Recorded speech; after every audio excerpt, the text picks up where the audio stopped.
Welcome to Beyond the Next Chapter. I am your host, Whitney Clark, and this weekend is a very exciting one in our great state of Arizona because we are looking forward to the Tucson Festival of Books. It truly is the Super Bowl for book lovers right here in Arizona in Tucson. If you've never been, you got to check it out. It's March 14th and 15th on the University of Arizona Mall. It's free to get in. It typically draws in more than 100,000 people.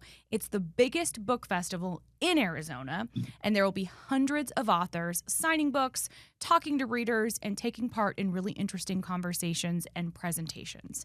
This year, there's many big names we all recognize, including Salman Rushdie, Susan Lucci, R.L. Stine, and many, many more local and Arizona-based authors, and that includes romance author Sarah T. Dubb. She's a public librarian who lives in Tucson, her hometown. She's out with a new book called Honeybee Mine. You may recognize her name from her first book, Birding with Benefits. It was so good, it was adapted into a Hallmark movie. And Sarah is joining us today to talk about the festival and her new book. So thank you so much for being here, and congratulations on your sophomore novel. Thank you so much. I'm so happy to chat with you. So I knew the Festival of Books was coming up, and I thought, you know what, we have to do some kind of preview. We have to have an author on who's going to be at the festival. I thought you would be a perfect person because you're from Tucson, which we love. What is this festival like for you? What are you looking forward to most? Yeah, it would be amazing to be a presenting author at the festival anyway, but I actually, because I'm from Tucson and lived here for a long time, I feel like I have a long personal experience with the festival. So for years and years I've gone, I brought my kids, really done all the stuff in the family areas, done the whole deal. For several years now, my daughter is part of a circus group in Tucson, and they perform on the mall during the festival. So that's always been a big part of the weekend for our family. And then starting a few years ago, I was a moderator for panels. So I got to, be the person that's asking authors questions, and that was so cool. And I was just starting to write then, and starting to write romance. And so it was this amazing opportunity for me to meet published romance writers and hear about their careers and get to know them. And then in the last 2 years, I've gotten to be there as an author. So I feel like I've had this just really cool journey of going from being a person just wandering around the festival to being one of the people who gets to be on these panels. And I feel so proud that we're bringing in so many people, and I get to meet so many other authors, and I get to welcome them to our city and welcome them to our festival. So I just, and I get to be like, there's a saguaro cactus, and everyone's like, oh my God, it's just really, yeah, it's such a fun, really, really, really busy time, but really, really joyous weekend. The saguaro cactus thing is very funny that you say that because I think so many of us are so used to seeing them everywhere. But I mean, if you're from the East Coast, this is I had a friend visiting from New Jersey. Oh, yeah. She had never seen a cactus in real life, a saguaro, and she was just amazed. It was amazing. Yeah, I mean, I've gotten to host other writers over at my house during festival weekend. I have a little party, and I don't have any swirls in my yard, but I do have a lot of prickly pear, and they're just thinking it's the coolest thing. I didn't even know that this would be cool for you to stand in a yard full of cactus, but it is. It really gives us, we love the desert, we appreciate it, but it gives us a new appreciation to see it through a visitor's eyes. Sure. Is so cool. So you've had a true sort of evolution in going as just somebody to check it out to an author. This is your second year there as an author. What was it like being there as an author and meeting readers and talking to readers? It was really exciting, very, very busy. I think that is something I understood as an author is I had much less time to go to other panels or anything, which when I was moderating, I had to do the work to prepare for that panel, but then I could kind of go wherever I wanted otherwise during the day. As an author, there are the panels. So I'm on one panel every day, and then there's a book signing right after the panel. But then there's kind of also extra booksellers who come and have booths at the festival who host authors for signing. So, on Saturday, I'll be doing two signing sessions and the panel, and on Sunday, the panel and one signing session. So there's just sort of extra stuff. And that takes up most of the day, which is great. It just means, you really are there as an author. You can't be like, okay, now I did last year manage to go to a workshop at the start of one of the days. Hmm. But yeah, so it's so awesome and it's so cool to meet readers. And then there's also this little part of you that's looking at the schedule and you're like, man, there's so much cool stuff going on, but like I'm not gonna go see it. I know. Yeah, but it was really exciting, especially, last time my book had come out in June, and so it had been out for, a year and a half or so, and because I am local, I'd done a lot of local events, and I thought like, is anyone even gonna care that I'm at the festival? Like, but they really did, and I got to meet so many awesome people, lots of folks who came down from Phoenix, and folks who had just heard about the book at the festival and were excited to read it and talk to me. So yeah, it's a really really gratifying and awesome to get to interface with so many readers like that. Yeah, that's so cool. And it's cool to hear that readers from Phoenix are driving down to Tucson because I think in Oh yeah. Tucson everybody knows Mhm. about the festival. And we want people everywhere in the state to learn about it as Yeah. well. For people that have never been, do you have any advice for first timers? Yeah, I mean, I think you kind of just have to pick like how do you want to experience the festival, because you can really go, there's a lot of workshops first of all, which is really cool, which are going to be more like writing and craft centric. Um and I think those are really worthwhile. And then I think it's just a matter of looking at the schedule and picking the panels if you want to go in and go to panels. I mean, for me, the first several years I just went as a parent and I just didn't even, I kind of was like, I'm not even going to look at that stuff because I'm here with my kids, and just walking around is an amazing experience, right? Hmm. Just going and seeing the things that are happening on the different stages. We have so many amazing local music groups performing and poets reading poetry and circus performers performing, like my daughter's group. And so you can totally go and just walk around and have an incredible experience without even worrying about the panels. But yeah, I think if you do want to go in, just knowing which ones you want to go, getting there a little bit early to be in line, or a lot early for the really, really popular authors. And then there's also just the logistical issue this year that they have the clear bag policy in effect for inside venues. So if you are going into a panel, you're only, you have to have everything in like one clear bag, which is different from Yeah. past. So that's something to keep in mind too. Yeah, that's definitely a helpful tip. And I love that you mentioned this stuff for kids because my husband is, and he'll admit this, he's not a reader, but he loves going because Yeah. there's so much to see and do. You don't even have to Oh be yeah. a big time reader. There's stuff for kids, there's stuff for families. What is this like, during the festival weekend? What is it like in Tucson? I mean, is there just kind of a buzz? Is it just overall busier? Yeah, I live really close to the U of A, which is a real perk for me on this weekend. I actually walk to Oh, and from nice. the festival. It's like kind of my way to like get ready, like get a little space from leaving the house and getting there and sort of like starting the author part of my day. So, yeah, so there's definitely, in this area or as I'm walking or biking to and from campus, like a ton of activity, which is really, really fun. And, because I'm also a librarian, there's just a lot of excitement always in the library system about the festival. Like, as the library is involved with the festival in different ways, and my librarians are working on it in different ways. And so there's always just, yeah, it's an active, very active time in like both parts of my life in that way. Totally. I love that. All right. Well, let's talk about your newest book, Honeybee Mine, which came out in February. First, I just have to ask, you're a librarian. How did you go from librarian to a published author?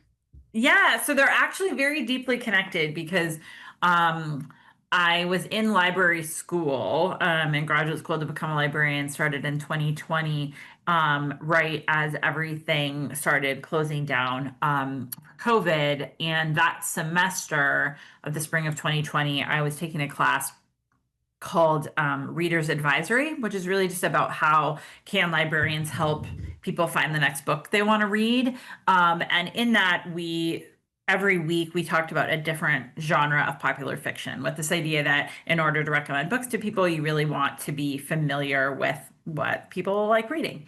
And I had read, my mom was a big romance reader, and I had, like all kids, like peeked at her romance books when I was a kid, but otherwise hadn't been reading romance as an adult. I was a pretty serious, like literary fiction reader.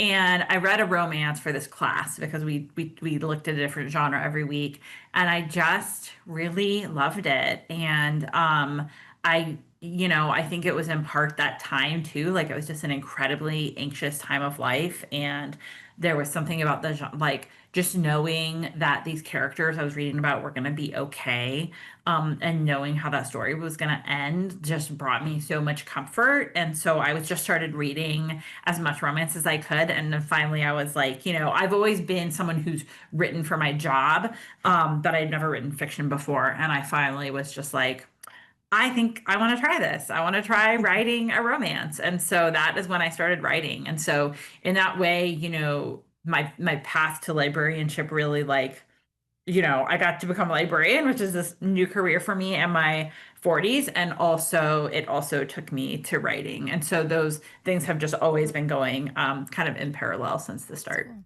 So you went back to school and became a librarian in your 40s, as you just mentioned. Mhm. What propelled you to make that move? Yeah, I mean, I spent several years mostly at home with my kids. I'm kind of always doing some freelance writing and a lot of community organizing.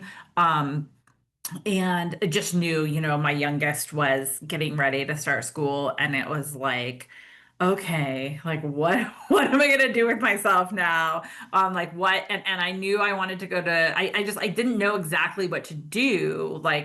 Um, and I was actually my daughter was in Girl Scouts at the time, and I was at a Girl Scout meeting at a library, and I looked around, and I've spent, I mean, raising three kids, like I spent so much time at public libraries, so much time. And I don't know why it never dawned on me, but that one moment I was just looking around and I just thought like, of course, like this is where, and it's not just because I love books, though I do, and I do love reading. It's that I think I've always been drawn to work that connects people with information and resources. And so to me, public libraries really serve that vital role for communities. And so it just was like, oh, duh, okay. And I texted a couple friends in the moment and was like, "Do you think this is right for me?" And one of them was a public librarian in our system, and I actually known her for a long time because we went to her story times with my kids, and she was like, "Yes, you got to do it." And she kind of helped walk me through the process. I love that. That is so cool. I'm a big fan of the public library system and just community in general. And I think Tucson is so unique in that there is a real sense of community. Like it's like the Hmm. biggest, it's like the smallest big town in Arizona. Yeah. There's kind of something, people always like to say that. What have you learned? What has surprised you that maybe you weren't expecting after becoming a librarian and after you finished your studies? Um, yeah, I mean, Tucson definitely does feel like a small town, like once you meet someone, you start seeing them everywhere, Yep. in that way. And so I think the library is similar, like I might see people that I know from my real life come in, or you just the way that, I mean, something I love about library work is just the way that we get to know our patrons. I'm a youth librarian, and so getting to really get to know the kids that are always in the library, learning about their lives, learning about what they need, chatting with them. Like it's so gratifying because I think about, those adults kind of like outside of my family and outside of school who've been important to me over time. And sometimes I think like, oh my God, am I that? Like, right? Like, is that what I might mean to this Yeah. kid who just like drew a card for me? Right. So that's a really cool feeling. That is neat. That is so cool. And we all remember going to the library growing up, and it becomes such a special part of families' Yeah. lives, as you know, Yeah. with your own family.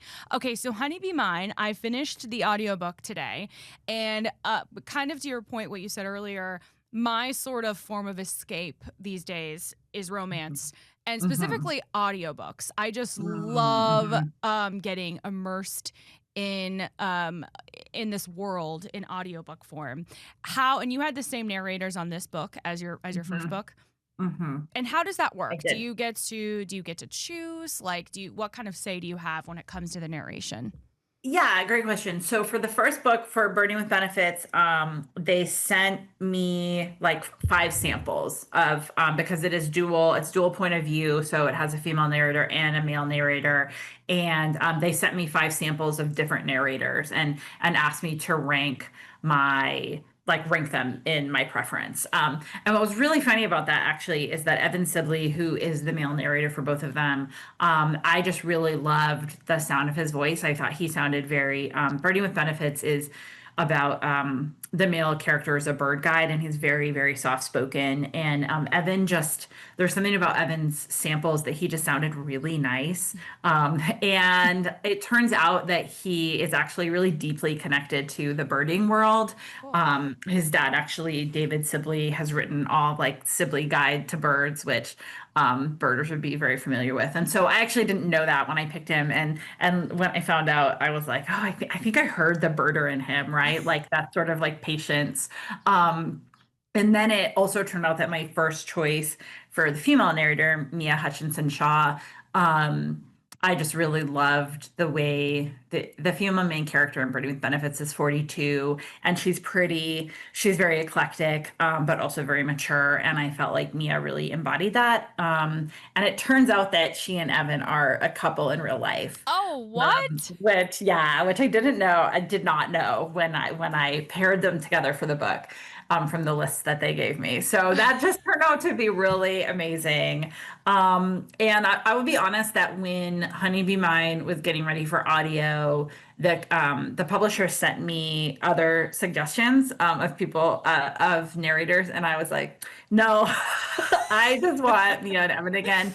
And I think they just did such a tremendous job in both books. But Honeybee Mine, there is something about it that I just there's a lot of characters in Honeybee Mine.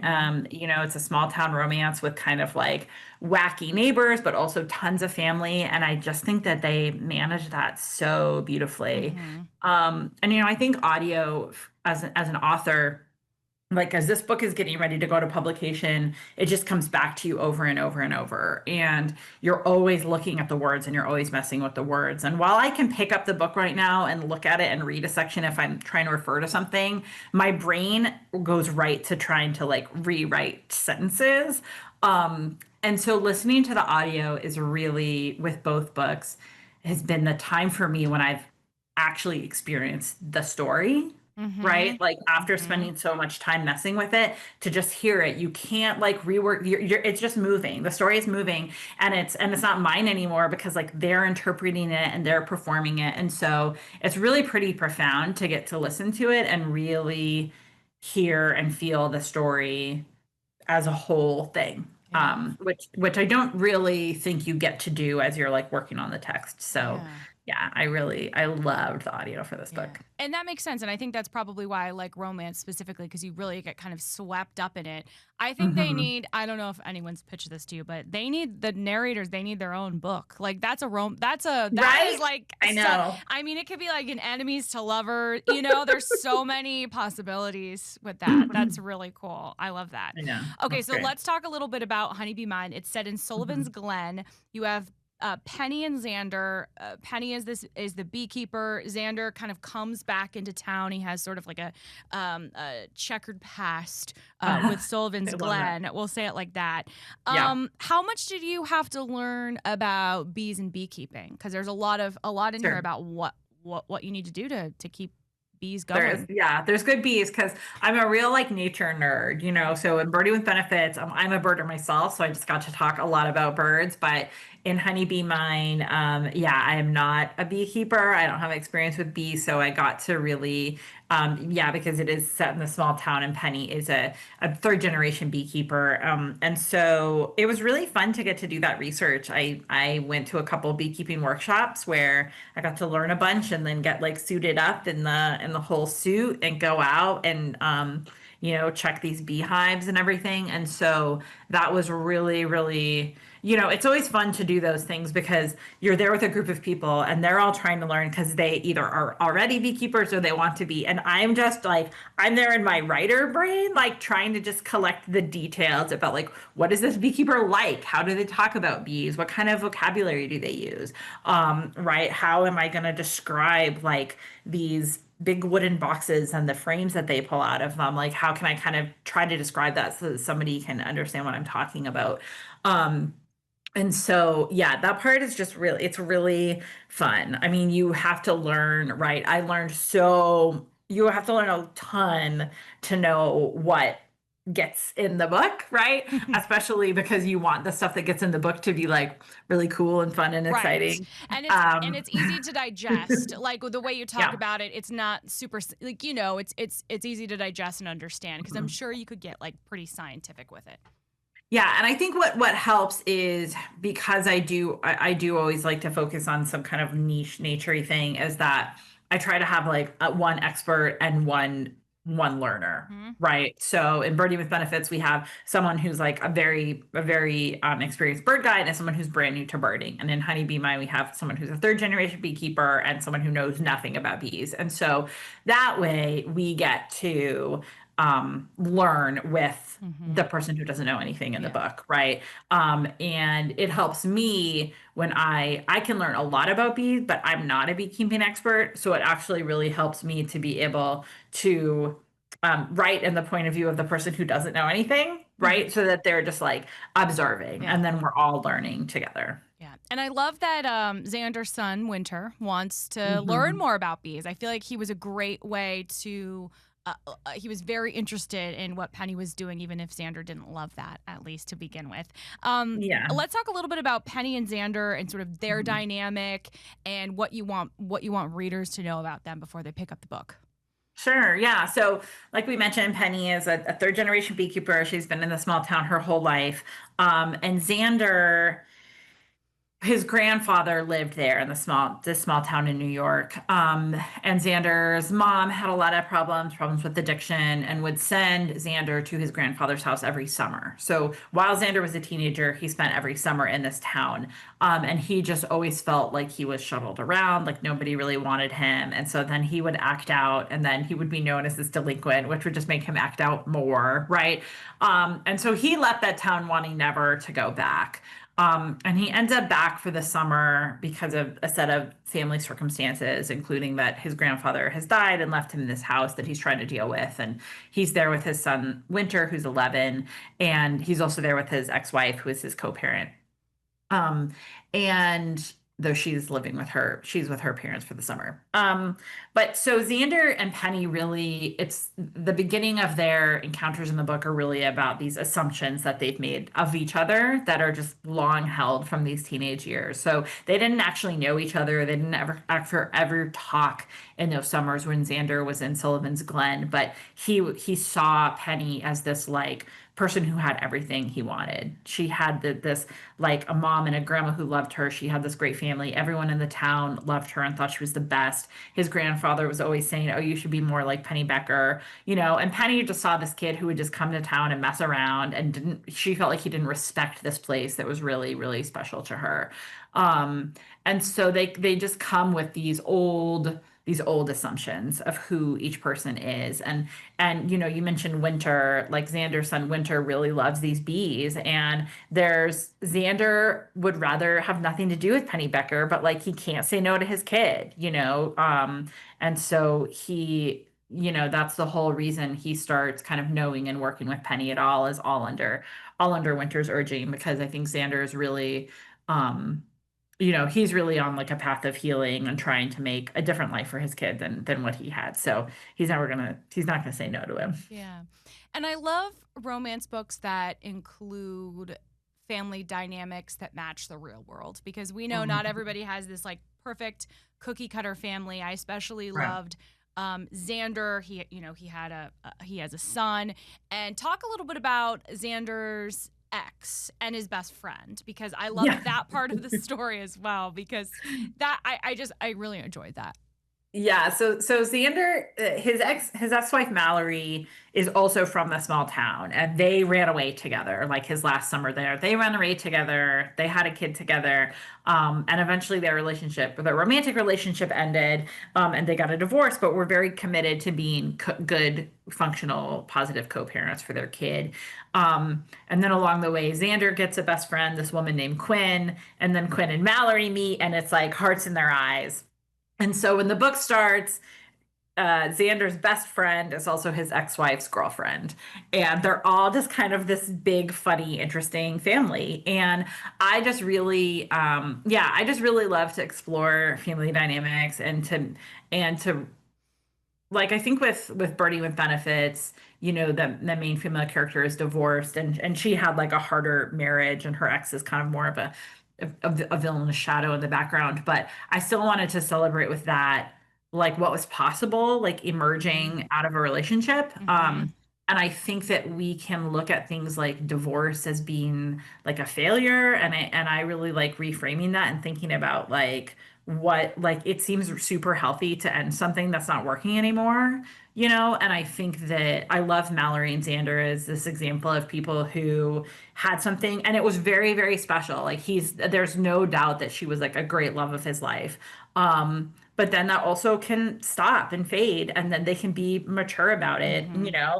and he talks about how it was very difficult to keep knowing her after they split up, but they worked through it because they wanted to do the best thing for their kid. So, yeah, and I really like, I mean, I love a found family in a book, and I really wanted us to go from hearing about Xander's childhood, where he felt like he really didn't have a family, to an ending where we know that his kid Winter has like the biggest family, right? Because by the end of the book, he doesn't just have Xander and Mallory and Quinn, he has Penny and her mom and her best friend and her grandma, and, everybody like ready to be there for him. Yeah. I know it's really refreshing to see divorce portrayed in a healthy, mature, loving way because Yeah. they're still supporters for each other. They still co-parent, and I think co-parenting is something that a lot of readers are go through themselves. So Right. Totally. seeing it in this way was really beautiful. What was your favorite part about writing this book? Gosh. Oh no, what a hard question. What was my favorite part about writing this book? I mean, I love all the bee stuff, of course. Um, this book was dedicated to my therapist. It has a lot, I think it has a lot of like things I have learned in therapy in it. And Mm, it felt very kind of like healing and satisfying to use that in for like the growth of these characters, and to get to actually have people say out loud to each other things that when my therapist said them to me, I was like, whoa, yeah. like, and I thought, man, maybe these lines, like maybe other people, because I remember thinking sometimes like I needed to hear that, like I needed someone to say those words out loud to me. And so it felt really good to put those in a book and think like maybe somebody else needs to hear those words out loud too, Yeah. and they'll get to experience that this way. What are some of the examples or some of the passages that readers will hear and think, "Oh, that's also Sarah's, therapist." That's why she did it. I mean, I think there's a lot of grappling, both with Xander and Penny. I really like thinking about like adults having and adult relationships with our parents, right? Mhm. And how complicated those are. And I think they both do a lot of grappling with coming to terms with like knowing that someone um tried tried their best or is trying their best, and also knowing that like that doesn't feel like enough, or it feels like you deserve more. Mhm. And the fact that those things, like those coexist, like life is very, very messy. And so I think that a lot of what I hope to portray in this book is that like those things are going to coexist. Like you're going to get super frustrated with your parents and think that they like messed you up in certain ways or didn't give you what you needed, and you're also going to and you can also believe that like they tried, right? Mhm. And you can believe that they tried and that maybe it wasn't enough, and that's a really complicated thing to hold. Yeah.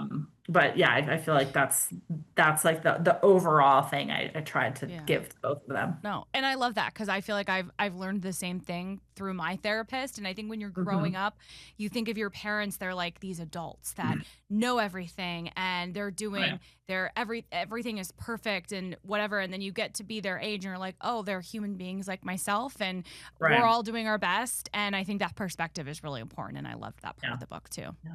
Thank you. What anything else you want readers to know as they're getting ready to pick up Honeybee Mine? I mean, I hope that the book is like my intention with that book is to tackle some of these bigger things, but in a really safe way. Like I think I want people to feel very safe that like even as folks encounter some of these things that have happened in their past or that are bubbling up for them now, that like my characters they're always going to be kind to each other, and they might mess it up sometimes, but then they're always going to apologize and try to do better. And yeah, so that I think that's from Honeybee Mine, like what I really, to me, it is a very like sunshiny, flowers and bees and sunshine. And I just hope that it makes people feel like warm. Yeah, it did. I definitely felt like that. It felt warm. It felt like sunshine. It felt like spring. All of Mhm. the above. I really enjoyed it. If people are listening to this or watching and they're thinking they want to connect with you or they want to find you at the Tucson Festival of Books, what do you recommend? Is Instagram kind of like your go-to spot? Yeah, I just posted my whole schedule on Instagram of where I'm going to be each day.